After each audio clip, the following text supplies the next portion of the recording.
بیت المقدس مسلمانوں کا قبلہ اول ہے، اس میں کوئی شک نہیں کہ بیت المقدس یہودیوں، عیسائیوں اور مسلمانوں تینوں کے ریلیجن کے لیے مقدس مقام کی حیثیت رکھتا ہے۔ حضرت سلیمان علیہ نبینا علیہ الصلوۃ والسلام نے انسانوں سے نہیں بلکہ جنوں کی ایک جماعت سے اس کام کو کروانا شروع کیا، اس لیے اس عمارت کو ہیکل سلیمانی بھی کہا جاتا ہے۔ آقائے کائنات جناب محمد رسول اللہ صلی اللہ تعالی علیہ وسلم کی ہجرت کے 1 سال 5.5 مہینے کے بعد قبلے کی تبدیلی ہوئی اور اللہ پاک نے پیارے آقا علیہ الصلوۃ والسلام کی خواہش کے مطابق مسلمانوں کا جو کعبہ ہے، قبلہ ہے، وہ کعبہ کو فرما دیا۔ اس مقام پر آج بھی مسجد قبلتین قائم ہے۔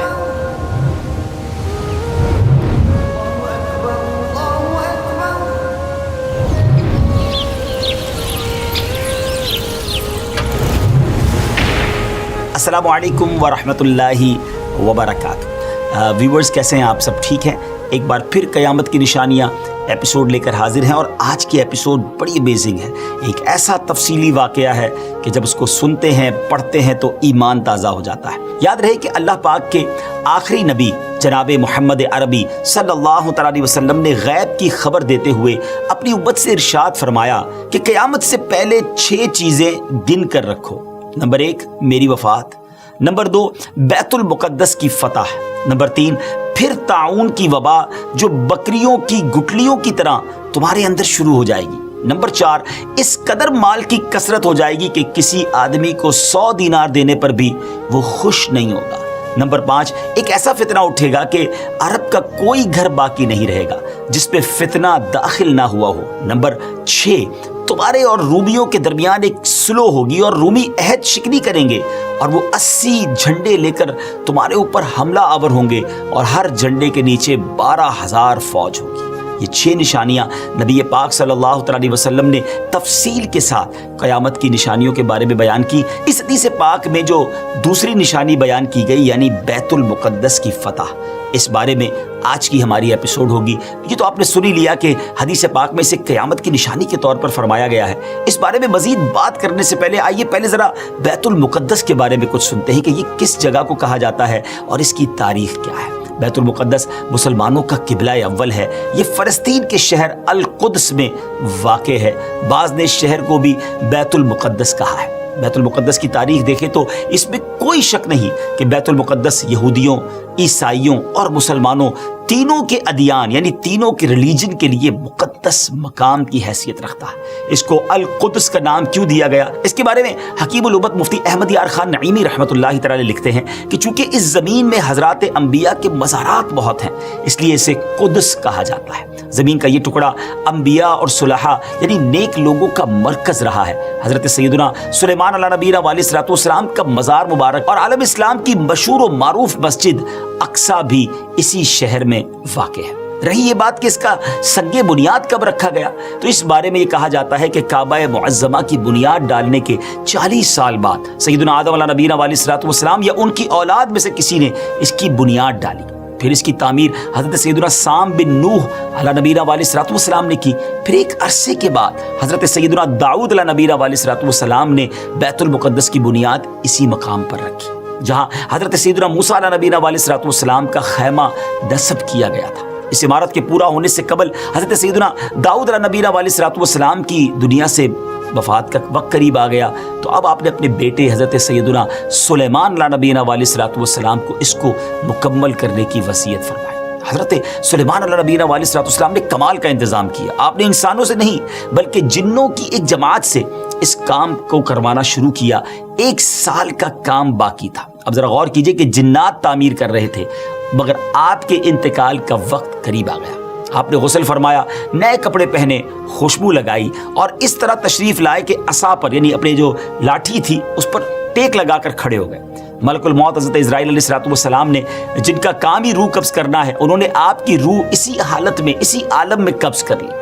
اب اسی طرح آپ عصا پر ٹیک لگائے کھڑے رہے. جی ہاں, دنیا سے آپ جا چکے تھے, وصال فرما چکے تھے, مگر آپ کا جو مبارک جسم ہے وہ عصا پر ٹیک لگائے کھڑا رہا. یہ اللہ کی شان ہے. حضرت سلیمان علیہ السلام کا یہ معجزہ بھی ہے. یہاں میں ایک اور دلچسپ بات آپ کو بتاتا چلوں کہ جب حضرت سلیمان علیہ السلام حیات تھے تو جنات کو رات کی رخصت بھی مل جاتی تھی, وہ دن میں کام کرتے تھے.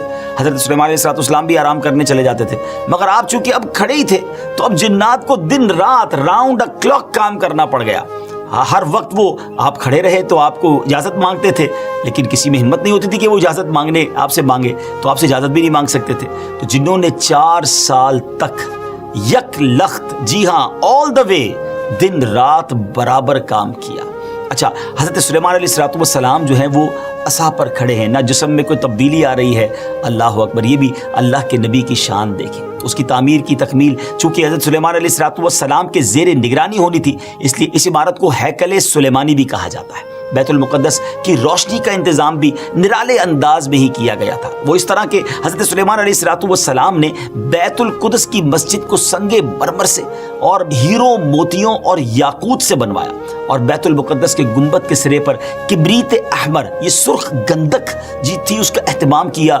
اس کی روشنی کئی میلوں تک پہنچتی تھی. اللہ اکبر. اچھا ناظرین, جیسے اس کی تعمیر کا وقت پورا ہونے لگا تو اللہ کی شان دیکھیں کہ آپ کے اس عصا کو, اس لکڑی کو دیمک نے کھایا اور آپ کا جسم زمین پر تشریف لایا. پھر لوگوں کو بھی پتہ چلا اور جنات کو بھی پتہ چلا کہ حضرت سلیمان علیہ السلام دنیا سے جا چکے ہیں. سبحان اللہ, اتنی شاندار یہ عمارت ہے. بیت المقدس کی خدمت کے لیے کثیر خادمین حاضری دیتے رہتے. ایک وقت ایسا آیا کہ حضرت سیدنا زکریا علیہ نبی علیہ السلام کے مبارک زمانے میں بیت المقدس کے خدام کی تعداد 4000 تھی, اور خدام کے 27 یا 70 سردار تھے جن کے امیر سیدنا زکریا علیہ نبینا علیہ السلام تھے. حضرت سیدنا آدم علیہ السلام سے لے کر حضرت سیدنا موسیٰ علیہ نبینا علیہ السلام تک کعبہ یعنی بیت اللہ شریف ہی کعبہ رہا. پھر حضرت سیدنا موسیٰ علیہ نبینا علیہ السلام سے لے کر حضرت سیدنا عیسیٰ علیہ السلام تک بیت المقدس قبلہ رہا. جب آقا کائنات جناب محمد رسول اللہ صلی اللہ تعالیٰ علیہ وسلم کی آمد ہوئی اور آپ نے اعلان نبوت فرما کر اسلام کی تعلیم اور اشاعت کا سلسلہ شروع کیا, تو مکہ مبارک میں جتنا عرصہ رہے اس وقت تک بھی مسلمان بیت المقدس کی طرف رخ کر کے عبادت کرتے تھے. پھر نبی پاک علیہ السلام نے مدینے کی طرف ہجرت فرمائی, اور ہجرت کے بعد مدینہ منورہ میں بھی مسلمان 16 یا 17 مہینے تک بیت المقدس کی طرف رخ کر کے نمازیں پڑھتے رہے. ہجرت کے 1 سال 5.5 مہینے کے بعد 15ویں رجب پیر کے دن مسجد بنی سلمہ میں نماز ظہر کے درمیان قبلے کی تبدیلی ہوئی, اور اللہ پاک نے پیارے آقا علیہ السلام کی خواہش کے مطابق مسلمانوں کا جو کعبہ ہے, قبلہ ہے, وہ کعبہ کو فرما دیا, اور اب مسلمان کعبے کی طرف رخ کر کے نماز ادا کرنے لگے. اس مقام پر آج بھی مسجد قبلتین قائم ہے. حضرت سلیمان علیہ السلام کے بعد بنی اسرائیل کے زوال کے ساتھ ہی بنی اسرائیل 2 حصوں میں منقسم ہو گئے, تقسیم ہو گئے. ہیکل سلیمانی کی عزت میں بھی کمی آ گئی. ویسے تو ہیکل سلیمانی پر کئی حملے ہوئے, مگر ایران کے بادشاہ بخت نصر نے جو فلسطین پر حملہ کیا تھا اس میں ہیکل سلیمانی کو مکمل طور پر مسمار کر دیا اور بڑے پیمانے پر یہودیوں کا قتل عام کیا. تورات جلا دی گئی, اور اس وقت یہودی غلاموں کو دریائے فرات کے کنارے آباد کیا گیا, اور انہوں نے اس بستی کا نام تل ابیب رکھا. اس کے بعد ایران کے پہلے کسرا خسرو نے یہودیوں کو واپس فلسطین جانے کی اجازت دے دی. تب وہ جنوبی فلسطین میں آ کر آباد ہوئے اور ہیکل سلیمانی کی اثر نو تعمیر کی, مگر یہ تعمیر بھی زیادہ عرصے قائم نہ رہ سکی, اور 70 عیسوی میں روم کے بادشاہ توتس نے ایک مرتبہ پھر ہیکل سلیمانی پر حملہ کیا, اسے مسمار کر دیا, اور یہودیوں کو فلسطین کے جنوبی حصے سے بھی نکال دیا.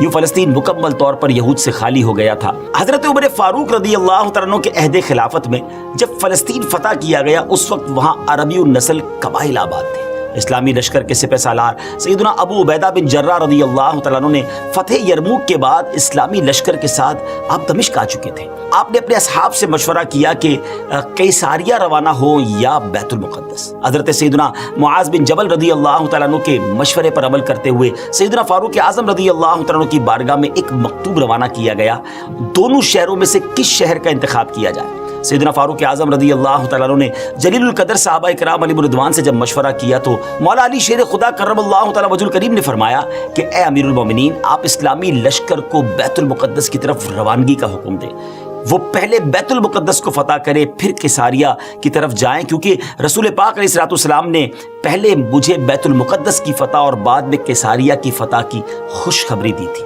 یہ سن کر سیدنا فاروق اعظم رضی اللہ تعالیٰ عنہ نے فرمایا اے ابو الحسن، آپ نے سچ کہا۔ پھر سیدنا ابو عبیدہ بن جراح رضی اللہ تعالیٰ عنہ کی طرف پہلے بیت المقدس اور پھر کیساریہ روانگی کا حکم لکھ کر روانہ کر دیا۔ ڈیئر ویورز، ہے نا بڑی عجیب داستان، بڑی ایمان افروز داستان۔ سیدنا ابو عبیدہ بن جراح رضی اللہ تعالیٰ عنہ کو جیسے ہی امیر المومنین کا مکتوب ملا، آپ نے روزانہ 5000 مجاہدین لشکر بیت المقدس روانہ شروع کر دی، یعنی 5000 مجاہدین ڈیلی روانہ ہوئے۔ بیت المقدس کا جو قلعہ تھا، جو فورٹ تھا، وہ بڑا مضبوط تھا۔ رومیوں نے یرموک کا حال سن کر پوری تیاری کر رکھی تھی۔ اسلامی لشکر کے جاتے ہی انہوں نے قلعے کا محاصرہ کیا، اس کو سراؤنڈ کر لیا۔ حضرت ابو عبیدہ بن جراح رضی اللہ عنہ کے حکم سے روزانہ اس فورٹ پر، اس قلعے پر حملہ کیا جاتا۔ 11 دن تک حملہ کرتے رہے، مگر کوئی خاص پیش رفت نہ ہوئی، کوئی پروگریس نہ ہو رہی تھی۔ 11ویں دن خود سیدنا ابو عبیدہ بن جراح رضی اللہ تعالیٰ عنہ سیدنا خالد بن ولید رضی اللہ تعالیٰ عنہ تشریف لائے۔ مجاہدین نے تکبیر و تحلیل کی صدائیں بلند کی، خوب نعرے لگائے، تو رومیوں کو بھی معلوم ہو گیا کہ اسلامی لشکر کا کوئی بڑا سردار آ گیا ہے۔ وہ سب پریشان ہوئے، اپنے سب سے بڑے راہب قمامہ کے پاس گئے اور ساری صورتحال بیان کی۔ جب اسے معلوم ہوا کہ مسلمانوں کا سردار آ گیا ہے، وہ بہت پریشان ہوا اور کہنے لگا اب تمہاری ہلاکت نزدیک ہے، کیونکہ میں نے پچھلی کتابوں میں پڑھا ہے کہ ملک شام کو محمد الرسول اللہ صلی اللہ تعالیٰ علیہ وسلم کا ایک سرخ رنگ کا صحابی فتح کرے گا۔ اگر یہ وہی سردار ہے تو صلح کے علاوہ اب تمہارے پاس کوئی دوسری صورت نہیں ہے۔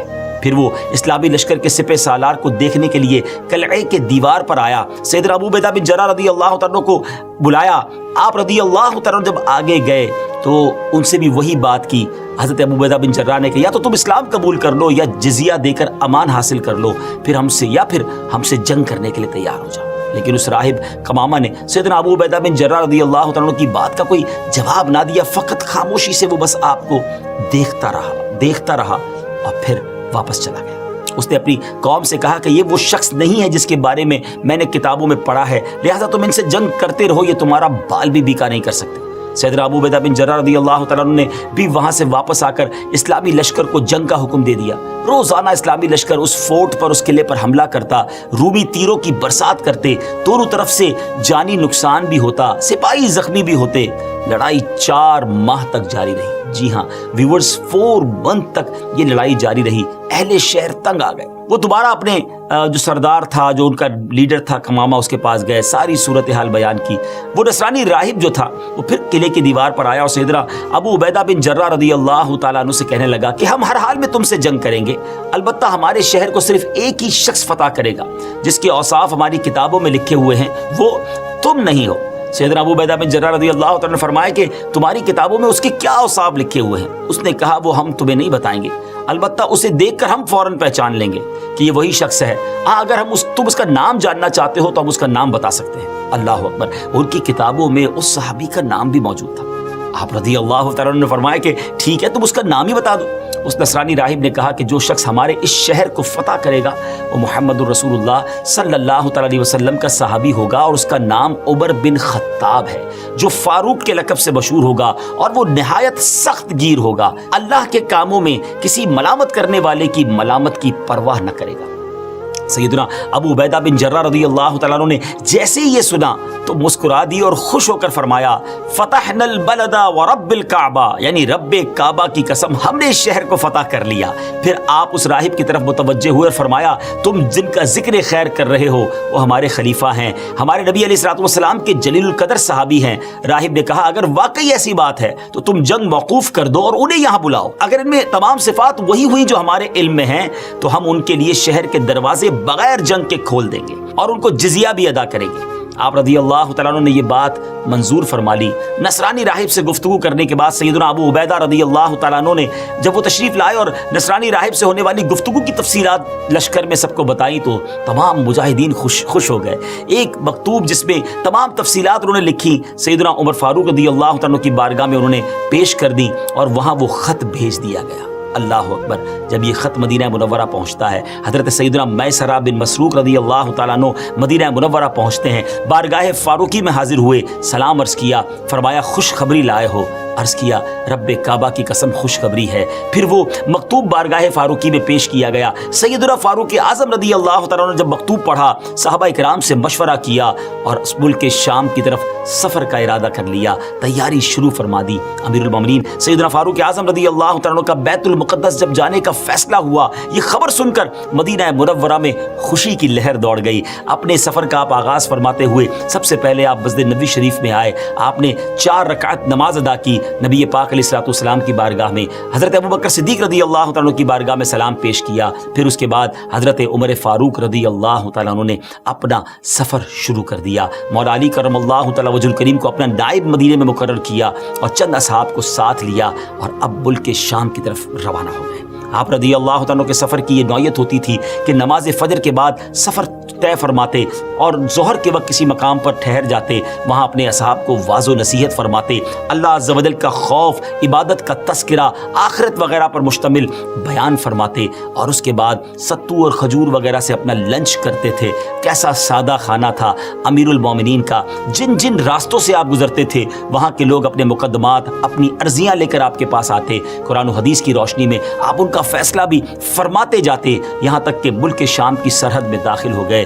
اللہ اکبر. آپ نے عربی شاہ سواروں کا ایک قافلہ دیکھا. سیدنا زبیر بن عوام رضی اللہ تعالیٰ کو وہ آگے بھیجا کہ معلوم کرو یہ لوگ کون ہیں. تو حضرت زبیر بن عوام رضی اللہ تعالیٰ نے خبر دی کہ حضور جو لشکر اس وقت آپ کا بیت المقدس میں انتظار کر رہا ہے، اس لشکر والوں نے ایک دستہ بھیجا ہے کہ خوشخبری لے کر آئیں کہ امیر المومنین تشریف لا چکے ہیں یا نہیں. پھر وہ قافلہ سیدنا فاروق اعظم رضی اللہ تعالیٰ کی بارگاہ میں حاضر ہوا، ہدیہ سلام کے بعد کہا، مصافحہ کیا، دست بوسی کی اور فاروق اعظم رضی اللہ تعالیٰ نے ان سے پوچھا کہ تم لوگ یہاں کس لیے آئے ہو؟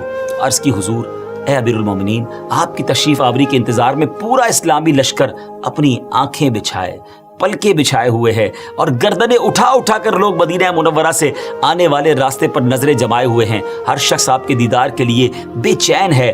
لہٰذا اسلامی لشکر کے سپہ سالار امین الامت حضرت سیدنا ابو عبیدہ بن جراح رضی اللہ تعالی عنہ نے آپ کی بارگاہ میں خبر معلوم کرنے کے لیے بھیجا ہے. حضور اگر آپ اجازت دے دیں تو میں جلدی واپس جا کر لشکر کو آپ کی آمد کی خوشخبری سنا دوں. آپ رضی اللہ تعالیٰ عنہ نے اسے اجازت دے دی. اس قافلے نے لشکر اسلام میں پہنچ کر سب کو خبر دے دی کہ الحمدللہ امیر المومنین شام کی حدود میں داخل ہو گئے ہیں. ہر شخص چاہتا تھا کہ وہ جائے استقبال کے لیے، مگر سیدنا ابو عبیدہ بن جراح رضی اللہ تعالیٰ عنہ نے لشکر کو وہیں ٹھہرنے کا حکم دیا اور خود امیر المومنین کی بارگاہ میں استقبال کے لیے حاضر ہو گئے. سیدنا ابو عبیدہ بن جراح رضی اللہ تعالیٰ عنہ کا قافلہ امیر المومنین کے اس مدینے سے آنے والے مدنی قافلے سے ملا. سیدنا ابو عبیدہ بن جراح اپنی اونٹنی پر سوار ہو کر آئے تھے. آپ نے اپنی اونٹنی بٹھائی، نیچے اترے، امیر المومنین کی خدمت میں ہدیہ سلام پیش کیا، مصافحہ کیا، گلے ملے. بقیہ اصحاب نے بھی اس طرح ملاقات کی. پھر یہ قافلہ اسلامی لشکر کی طرف روانہ ہوا.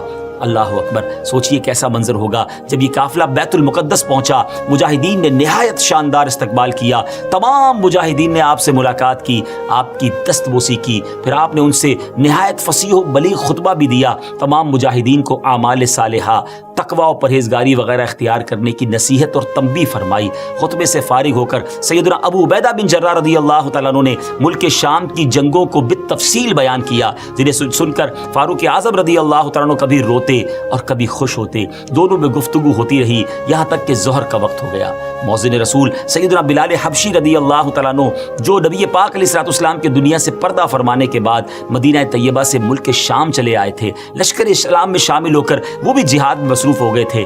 حضرت جناب رسول اللہ صلی اللہ تعالیٰ علیہ وسلم کی وصال ظاہری کے بعد آپ نے اذان کہنا چھوڑ دی تھی. اپنے آقا و مولا علیہ الصلوۃ والسلام کی جدائی اور فرقت کے رنج میں وہ ایسے شکستہ دل تھے کہ اذان دیتے وقت انہیں سخت غم اور جو ہے وہ رنج لاحق ہو جاتا تھا. محبوب کی یاد ستاتی تھی، اتنی گریہ وزاری ہوتی تھی کہ اذان کو کمپلیٹ کرنا مشکل ہو جاتا تھا. جب نماز ظہر کا وقت ہوا، تمام مجاہدین نے امیر المومنین سے عرض کی کہ حضور حضرت بلال بھی موجود ہیں، ہم چاہتے ہیں کہ حضرت بلال کی اذان سنیں. نبی پاک علیہ الصلوۃ والسلام کے زمانے مبارکہ کی یاد تازہ ہو جائے گی. سیدنا فاروق اعظم رضی اللہ تعالیٰ عنہ نے سیدنا بلال حبشی کو حکم دیا، مجاہدین کی خواہش بیان کی۔ سیدنا بلال حبشی رضی اللہ تعالیٰ عنہ نے اذان تو بالکل چھوڑ دی تھی، کسی کے کہنے پر بھی اذان نہ دیتے تھے، لیکن فاروق اعظم رضی اللہ تعالیٰ عنہ کا حکم تھا اور بڑا وہ ادب بھی کرتے تھے، اس لیے اذان دینے کے لیے راضی ہو گئے۔ کیا منظر ہوگا! حضرت بلال حبشی رضی اللہ تعالیٰ عنہ نے اذان شروع کی، جیسے ہی بلند آواز سے کہا اللہ اکبر اللہ اکبر، ان کی آواز میں وہ درد تھا کہ لشکر اسلام پر لرزہ طاری ہو گیا۔ مجاہدین کی آنکھیں اشکبار ہو گئیں، محبوب اکرم کا زمانہ یاد آ گیا۔ اللہ اکبر، شام کی سرزمین میں مدینے کی یاد تازہ ہو رہی ہے۔ اس وقت رسول پاک علیہ الصلوۃ والسلام کے دیدار سے اپنی آنکھوں کو ٹھنڈا کیا کرتے تھے، مگر وہ دیدار اب کہاں نصیب۔ تمام مجاہدین شدت غم سے کانپنے لگے۔ سیدنا بلال حبشی رضی اللہ تعالیٰ عنہ اشہد ان محمد الرسول اللہ پر جب پہنچے تو پورے لشکر پہ ایک کوہرام مچ گیا۔ صحابہ کرام علیہ رضوان نے اپنے محبوب آقا کی یاد میں وہ تڑپنے لگے، آہو بکا کا شور بلند ہو گیا۔ شدت غم سے مجاہدین ایسے تڑپتے کہ ابھی ان کے دل پھٹ جائیں گے۔ بعض پر تو بے ہوشی طاری ہو گئی۔ فاروق اعظم رضی اللہ تعالیٰ عنہ پر بھی گریہ طاری تھا۔ حضرت بلال حبشی رضی اللہ تعالیٰ عنہ کی حالت بھی ناقابل برداشت تھی، ایسا لگتا تھا کہ وہ اذان پوری نہ کر پائیں گے۔ اسلامی لشکر پر غم و اضطراب کی وہ کیفیت طاری تھی کہ رونے اور چیخنے کے سوا کچھ سنائی ہی نہ دیتا تھا۔ بہرحال سیدنا بلال حبشی رضی اللہ تعالیٰ عنہ نے اذان مکمل کی۔ بہت دیر تک صحابہ کرام محبوب کریم علیہ الصلوۃ والسلام کی یاد میں روتے رہے۔ بالآخر اللہ کریم نے سب کو تسکین عطا فرمائی۔ فاروق اعظم رضی اللہ تعالیٰ عنہ نے پورے لشکر کو نماز پڑھائی، پھر قلعہ بیت المقدس کی طرف جانے کا ارادہ فرمایا۔ جب آپ نے بیت المقدس کی طرف روانگی کا ارادہ فرمایا تو بکری کے بالوں سے بنا ہوا لباس پہنا، اور وہ جبہ جو تھا نا ناظرین، ٹکڑے ٹکڑے سی کر بنایا گیا تھا اور اس میں 14 پیوند تھے۔ ایک پیوند جو ہے وہ چمڑے کا بھی اس میں تھا، اتنا سادہ اور جس کو آپ کہیں بالکل کم پیسوں والا لباس۔ اسلامی لشکر کے تمام سرداروں نے آپ سے گزارش کی، حضور آج تو بڑا اہم دن ہے، آپ اچھے کپڑے آج زیب تن کیجئے، اچھے گھوڑے پر سوار ہوں، آج آپ کو بیت المقدس کے جو لوگ ہیں ان سے ملنا ہے اور انشاءاللہ ہمیں فتح ملنی ہے۔ جب لوگوں نے بڑا اصرار کیا تو آپ راضی ہو گئے اور مصر کے اعلیٰ قسم کا سفید لباس پہن کر گھوڑے پر سوار ہو کر اسلامی لشکر کے ساتھ اب بیت المقدس کے قلعے کی جانب روانہ ہوئے۔ ابھی چند قدم ہی چلے تھے ناظرین کہ آپ کے چہرے پر گھبراہٹ کے آثار ہوئے۔ آپ کو ایسا لگتا تھا جیسے آپ کو بڑی سخت تکلیف ہو گئی ہے، آپ کے چہرے کا رنگ تبدیل ہو گیا۔ سواری کو رکوایا، فوراً گھوڑے سے نیچے آئے اور فرمایا اللہ عز و جل مجھے معاف فرمائے۔ قریب تھا کہ میں ہلاک ہو جاتا، کیونکہ ایسے پرتکلف اتنے قیمتی لباس کو پہن کر میرے دل میں عجب اور تکبر داخل ہو گیا تھا۔ میں نے اللہ عز و جل کے محبوب علیہ الصلوۃ والسلام کو یہ فرماتے سنا ہے کہ جس کے دل میں ذرہ برابر بھی تکبر ہوگا وہ جنت میں داخل نہیں ہوگا۔ تمہارے اعلیٰ اور سفید لباس نے مجھے ہلاکت میں ڈال دیا۔ پھر آپ نے وہ لباس اتار دیا اور اپنا پرانا 14 پیوند والا لباس زیب تن فرمایا۔